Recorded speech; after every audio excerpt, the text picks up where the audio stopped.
Hello friends, எல்லாருக்கும் வணக்கம். இந்த வீடியோவில் நம்ம எதை பற்றி பார்க்க போகிறோம் அப்படின்னா, டிஎன்பிஎஸ்சி குரூப் 4க்கு ரேங்க் லிஸ்ட் பற்றி யாரெல்லாம் சர்டிஃபிகேட் வெரிஃபிகேஷன்ஸ்க்கு தேர்வாக போகிறாங்க, சர்டிஃபிகேட் வெரிஃபிகேஷன்ஸ் எப்போ நடக்க போகுது, அதற்கான சான்றிதழ் நீங்கள் என்னென்னலாம் முன்னக்கூட்டியே சமர்ப்பிச்சிருக்கணும், என்னென்னலாம் நீங்கள் ரெடி பண்ணி வச்சுருக்கணும், யாரெல்லாம் எவ்வளோ மார்க் எடுத்தவங்களுக்கெல்லாம் பார்த்தீங்க அப்படின்னா இந்த சர்டிஃபிகேட் வெரிஃபிகேஷன்ஸ் நீங்கள் போகிறதுக்கான சான்ஸ் இருக்குது. ஸோ இதற்கான நேம் லிஸ்ட்டு பார்த்திங்கன்னா அப்படி எப்போ வரும், எந்த டேட்டில் எக்ஸாக்டாக இதற்கான செலெக்ஷன் லிஸ்ட் வரும், இதற்கான சர்டிஃபிகேட் வெரிஃபிகேஷன்ஸ் ப்ளஸ் கவுன்சிலிங் எப்போ நடக்க போகுது அப்படின்ற ஆல் டீட்டெயில்ஸ் பார்த்திங்க அப்படின்னா நான் உங்களுக்கு இந்த வீடியோவில் சொல்கிறேன். ஸோ நம்ம சேனலை நீங்கள் ஃபர்ஸ்ட் டைம் பார்க்குறீங்க அப்படின்னா மறக்காமல் சப்ஸ்கிரைப் பண்ணிட்டு பாருங்கள். அப்படின்னா தான் டிஎன்பிஎஸ்சி சம்மந்தமான ரெகுலர் அப்டேட் உங்களுக்கு நோட்டிஃபிகேஷனாக வரும். மற்றும் இந்த வீடியோ உங்களுக்கு பிடிச்சிருந்தால் மறக்காமல் ஒரு லைக் பண்ணுங்க. இப்போ வாங்க நம்ம வீடியோக்குள்ள போகலாம். இந்த டிஎன்பிஎஸ்சி குரூப் 4ஓட ரேங்க் லிஸ்ட் பார்த்தீங்க அப்படின்னா எல்லாருக்கும் இருக்கும். உங்களுடைய ஓவரால் ரேங்க் எவ்வளவு, உங்களோட கம்யூனல் ரேங்க் எவ்வளவு அப்படின்றது எக்ஸாக்டாக உங்களுக்கு தெரிஞ்சிருக்கும். ஸோ இதற்கு அப்புறம் என்ன ப்ராசஸ் நடக்கும் அப்படின்னு பார்த்தீங்க அப்படின்னா கண்டிப்பாக சர்டிஃபிகேட் வெரிஃபிகேஷன்ஸ் தான் நடக்க போகுது. ஸோ சர்டிஃபிகேட் வெரிஃபிகேஷன்ஸ் எப்போ நடக்க போகுது, இந்த சர்டிஃபிகேட் வெரிஃபிகேஷன்ஸ்க்கான நேம் லிஸ்ட் எப்போ வரும், யாரெல்லாம் சர்டிஃபிகேட் வெரிஃபிகேஷன்ஸ்க்கு போவாங்க, அதற்கான சர்டிஃபிகேட் என்னென்னலாம் நீங்கள் ரெடி பண்ணி வச்சுருக்கணும் அப்படின்ற ஆல் டீட்டெயில்ஸ் பார்த்தீங்க அப்படின்னா உங்களுக்கு நான் சொல்கிறேன். ஸோ வீடியோ ஸ்கிப் பண்ணாமல் கடைசி வரை பாருங்கள். உங்களுக்கு ஏதாவது டவுட் இருந்தது அப்படின்னாலும் கண்டிப்பாக கமெண்ட்ஸ் பண்ணுங்கள். நிறைய பேர் கமெண்ட்ஸ் பண்ணிக்கிட்டு இருக்கீங்க உங்களோட மார்க்கை என்னோட மார்க் எவ்வளோ எனக்கு சான்ஸ் இருக்குது அப்படின்னு. ஸோ உங்கள் மார்க்கை மட்டும் நீங்கள் அனுப்பாதீங்க, உங்களோட கம்யூனல் ரேங்கையும் உங்களோட ஓவரால் ரேங்கையும் நீங்கள் சொன்னீங்க அப்படின்னா கூட நம்ம சொல்கிறதுக்கான சான்ஸ் இருக்குது. வெறும் மார்க்கை மட்டும் வச்சுமே இது பண்ண முடியாது. ஸோ ஒவ்வொரு கம்யூனிட்டிக்கும் ஒவ்வொரு ரேங்க்கு, ஒவ்வொரு ஓவரால் ரேங்க் அப்படின்றது வரும். ஸோ அதை வச்சு கூட நம்ம சொல்லலாம். முடிஞ்ச அளவுக்கு பார்த்தீங்க அப்படின்னா உங்களோட ஓவரால் ரேங்க் ப்ளஸ் உங்களோட கம்யூனல் ரேங்க் நீங்கள் சொன்னீங்க அப்படின்னா நான் உங்களுக்கு டீட்டெயில்ஸ் சொல்கிறேன். இப்போ பார்த்தீங்க அப்படின்னா நமக்கு கூடிய சீக்கிரமே நமக்கு சர்டிஃபிகேட் வெரிஃபிகேஷன்ஸ் வரப்போகுது. ஸோ சர்டிஃபிகேட் வெரிஃபிகேஷன்ஸ்க்கு அதற்கான செலெக்ஷன் லிஸ்ட் யாருக்கெல்லாம் வரும், யாரெல்லாம் எந்த கம்யூனிட்டி எந்த ரேங்கை சேர்ந்தவங்களுக்கு இந்த சர்டிஃபிகேட் வெரிஃபிகேஷன்ஸ்க்கு கூப்பிட போகிறாங்க அப்படின்ற டீட்டெயில்ஸ் தான் நான் சொல்ல போகிறேன். ஃபஸ்ட்டு ஜென்ரல், அதாவது விஏஓ, ஜேஏ, டைப்பிஸ்ட்டு, ஸ்டெனோ இவங்க எல்லாருக்குமே பார்த்தீங்க அப்படின்னா உங்களோட ஓவரால் ரேங்க் எவ்வளோ இருந்தது அப்படின்னா நீங்கள் நெக்ஸ்ட் லெவல் போகிறது சான்ஸ் இருக்குது அப்படின்றத சொல்கிறேன். ஃபஸ்ட்டு பார்த்தீங்க அப்படின்னா ஜென்ரலை பொறுத்தளவில் நீங்கள் 700க்குள்ளே 800 இந்த ரேங்க்குள்ளே நீங்கள் இருந்தீங்க அப்படின்னா கண்டிப்பாக நீங்கள் சர்டிஃபிகேட் வெரிஃபிகேஷன்ஸ் போகிறதுக்கான சான்ஸ் இருக்குது. அதுக்கப்புறம் இதில் உள்ளவெல்லாம் நிறைய இருக்குது, அதாவது ஜென்ரல் உமன்ஸ் அந்த இதெல்லாம் நிறைய இருக்குது. ஸோ அதெல்லாம் நெக்ஸ்ட் வீடியோவில் நான் உங்களுக்கு சொல்கிறேன்.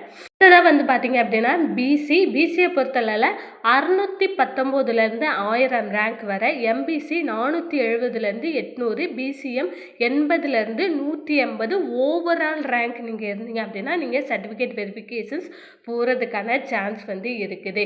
இது எஸ்சியை பொறுத்தவரை 450லேருந்து 600 ரேங்க்குள்ள ஓவரால் ரேங்க் இருந்தது அப்படின்னா நீங்கள் நெக்ஸ்ட் ப்ராசஸ் போகலாம். எஸ்சிஏ அருந்ததியினர் 80லேருந்து 130 ரேங்க்குள்ளே நீங்கள் இருந்தீங்க அப்படின்னா நீங்கள் நெக்ஸ்ட்டு சர்டிஃபிகேட் வெரிஃபிகேஷன்ஸ் போகிறதுக்கான சான்ஸ் இருக்குது. அதற்கப்புறமா எஸ்டியை பொறுத்தளவில் 50லேருந்து 120 ரேங்க்குள்ளே இருந்தீங்க அப்படின்னா நீங்கள் நெக்ஸ்ட் லெவல் போகலாம். அதற்கப்புறமா கம்யூனல் ரேங்க், இதுதான் ரொம்ப ரொம்ப முக்கியம். ஸோ கம்யூனல் ரேங்க் எவ்வளோ இருந்தது அப்படின்னா நம்ம சர்டிஃபிகேட் வெரிஃபிகேஷன்ஸ் போகிறதுக்கான சான்ஸ் இருக்குது அப்படின்றத பார்க்கலாம். ஜென்ரல் கேட்டகரி 700லேருந்து 750 ரேங்க்குள்ளே இருந்தீங்க அப்படின்னா கன்ஃபார்மாக நீங்கள் சர்டிஃபிகேட் வெரிஃபிகேஷன்ஸ் போயிடலாம். இல்லை ஜென்ரலில் 700 வேகன்சிஸ் கம்யூனிட்டி வைஸ் இருக்குது. ஸோ பிசியை பொறுத்தளவில் 600 வேகன்சிஸ் இருக்குது. ஸோ 1000 ரேங்க்குள்ளே நீங்கள் இருந்தீங்க அப்படின்னா கண்டிப்பாக நீங்கள் சர்டிஃபிகேட் வெரிஃபிகேஷன்ஸ் கவுன்சிலிங்ஸ் வர போகிறதுக்கு சான்ஸ் இருக்குது. இதே பிசிஎம் பொறுத்தளவில் 82லேருந்து 150 ரேங்க்குள்ளே இருந்தீங்க அப்படின்னா சான்ஸ் இருக்குது. எம்பிசி 460லேருந்து 700 ரேங்க்குள்ளே இருந்தீங்க அப்படின்னா உங்களுக்கும் வாய்ப்பு கிடைக்கும். இதற்கப்புறமா எஸ்சியை பொறுத்தளவில் 449 வேகன்சிஸ் இருக்குது. ஸோ 600க்குள்ளே உங்களோட கம்யூனல் ரேங்க் இருந்தது அப்படின்னா நீங்கள் கண்டிப்பாக நெக்ஸ்ட் லெவல் போகலாம். அதே எஸ்சியை பொறுத்தளவில் 71லேருந்து 100 ரேங்க்குள்ளே வந்து பார்த்தீங்க அப்படின்னா இருந்தீங்க அப்படின்னா நீங்கள் சர்டிஃபிகேட் வெரிஃபிகேஷன்ஸ் போகலாம். இதே வந்து எஸ்டியை பொறுத்தளவில் 49 வேகன்சிஸ் வந்து இருக்குது. நீங்கள் 80 ரேங்க்குள்ளே இருந்தீங்க அப்படின்னா நீங்கள் சர்டிஃபிகேட் வெரிஃபிகேஷன்ஸ் போகிறதுக்கான சான்ஸ் இருக்குது. ஸோ இதற்கப்புறமா வந்து பார்த்தீங்க அப்படின்னா என்னென்ன சர்டிஃபிகேட் எல்லாமே ரெடி பண்ணி நீங்கள் வச்சுக்கணும் அப்படின்றத வந்து சொல்கிறேன். இது ரொம்ப ரொம்ப முக்கியம். ஸோ ஃபஸ்ட்டு வந்து பார்த்தீங்க அப்படின்னா டேட் ஆஃப் பர்த்தை பொறுத்தளவில் உங்களுடைய எஸ்எஸ்எல்சி மார்க் ஷீட் அது ரொம்ப ரொம்ப முக்கியம். ஸோ அதுதான் வந்து உங்களுடைய டேட் ஆஃப் பர்த்துக்கு நீங்கள் வந்து கொடுக்கணுமா இருக்கும். உங்களோட பெர்த் சர்டிஃபிகேட் இருந்தாலும் பரவாயில்ல, பெர்த் சர்டிஃபிகேட் இல்லாதவங்க டேட் ஆஃப் பர்த்துக்கு உங்களுடைய 10th மார்க் ஷீட் ப்ளஸ் உங்களோட பாஸ்போர்ட் சைஸ் ஃபோட்டோ ரொம்ப ரொம்ப முக்கியம். வித்தின் 3 மந்த்துக்குள்ளே எடுத்ததாக இருக்கணும். உங்களுடைய கம்யூனிட்டி சர்டிஃபிகேட் ரொம்ப ரொம்ப முக்கியம். ஸோ கம்யூனிட்டி சர்டிஃபிகேட்டும் நீங்கள் ரெடி பண்ணி வச்சுக்கோங்க. உங்களுடைய கம்யூனிட்டி சர்டிஃபிகேட்டில் வந்து பார்த்தீங்க அப்படின்னா உங்கள் ஃபாதர் நேம் தான் இருக்கணும். அதற்கு அப்புறமா 10th mark sheet, 12th mark sheet. நீங்கள் 10th குவாலிஃபிகேஷன்ஸ் கொடுத்தீங்கன்னா 10th மார்க் ஷீட் கொடுக்கணும். 12th qualifications கொடுத்துருந்தீங்கன்னா 12th. இதே டிகிரி லெவல் போஸ்டிங்க்கு நீங்கள் அப்ளை பண்ணியிருக்கீங்க, பிஏஓக்கு அந்த மாதிரிலாம் வந்து இருந்தது. டிகிரி லெவலுக்கு நீங்கள் வந்து போஸ்டிங்க்கு அப்ளை பண்ணியிருக்கீங்க, டிகிரி சர்டிஃபிகேட் கொடுக்கணும். அதே சமயம் இந்த எக்ஸ்ட்ரா வந்து என்னென்ன கோர்ஸ் எல்லாம் முடிச்சிருக்கிறீங்க அது ரொம்ப ரொம்ப முக்கியம்.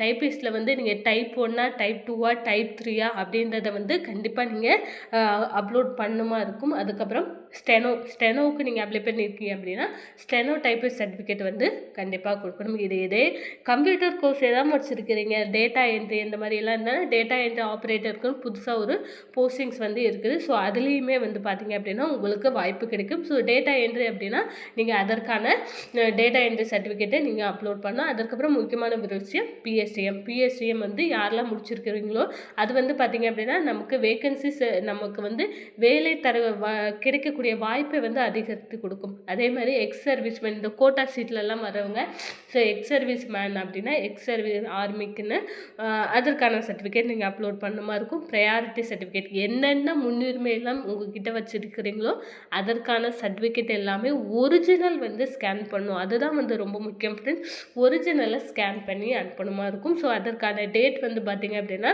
விரைவில் நமக்கு ஓப்பன் ஆகிடும். அதுக்கப்புறம் ப்ரையாரிட்டி ஃபிசிக்கலி சேலஞ்சடு இந்த பர்சன்ஸ்க்கான சர்டிஃபிகேட்டும் அப்லோட் பண்ணணும். அதுக்கப்புறம் விடோக்கான விதவை சான்றிதழ் வந்து கண்டிப்பாக ஒரிஜினல் வந்து வேணும். அதுக்கப்புறம் ஃபஸ்ட்டு கிராஜுவேட் இது எல்லாமே வந்து பார்த்தீங்க அப்படின்னா நீங்கள் ஸ்கேன் பண்ணி நீங்கள் வந்து ரெடியாக வச்சுருக்கிறீங்க, ஒரிஜினல் எல்லாமே உங்கள் கையில் இருக்குது அப்படின்னா கண்டிப்பாக சர்டிஃபிகேட் வெரிஃபிகேஷன் வந்து ரிஜெக்ட் ஆக மாட்டேங்க. ஸோ சர்டிஃபிகேட் வெரிஃபிகேஷன்ஸ்லேயும் நம்ம பாஸ் பண்ணிடலாம். ஸோ இதுக்கப்புறமா வந்து நமக்கு இந்த சர்டிஃபிகேட் வெரிஃபிகேஷன்ஸ் எப்போ வரும், இதற்கான செலெக்ஷன் லிஸ்ட் வந்து எப்போ வரும், இதுவுமே வந்து டவுட்டு. ஸோ கண்டிப்பாக நமக்கு நவம்பர் மாதத்தில் சர்டிஃபிகேட் வெரிஃபிகேஷன்ஸ் நடக்கும். ஸோ நவம்பர் லாஸ்ட்டில் வந்து நமக்கு சர்டிஃபிகேட் வெரிஃபிகேஷன்ஸ் இல்லை வந்து டிசம்பரில் நமக்கு கவுன்சிலிங்ஸ் வந்து நடக்கும். ஸோ சர்டிஃபிகேட் வெரிஃபிகேஷன்ஸ் இதற்கான செலெக்ஷன் லிஸ்ட் வந்து பார்த்திங்க அப்படின்னா நமக்கு அக்டோபர் லாஸ்ட் வீக் இல்லை வந்து பார்த்திங்க அப்படின்னா நவம்பர் ஃபஸ்ட் வீக் கூட இதற்கான செலெக்ஷன் லிஸ்ட் வந்து வரும். டாக்குமெண்ட் வந்து நீங்கள் அப்லோட் பண்ணணும் அப்படின்ற மாதிரி கூட உங்களுக்கு வரும். ஸோ டிஎன்பிஎஸ்சி சம்மந்தமான ரெகுலர் அப்டேட் வந்து உங்களுக்கு வேணும் அப்படின்னா மறக்காமல் ஒரு லைக் பண்ணுங்கள், நம்ம சேனலையும் சப்ஸ்கிரைப் பண்ணுங்கள். Thank you friends.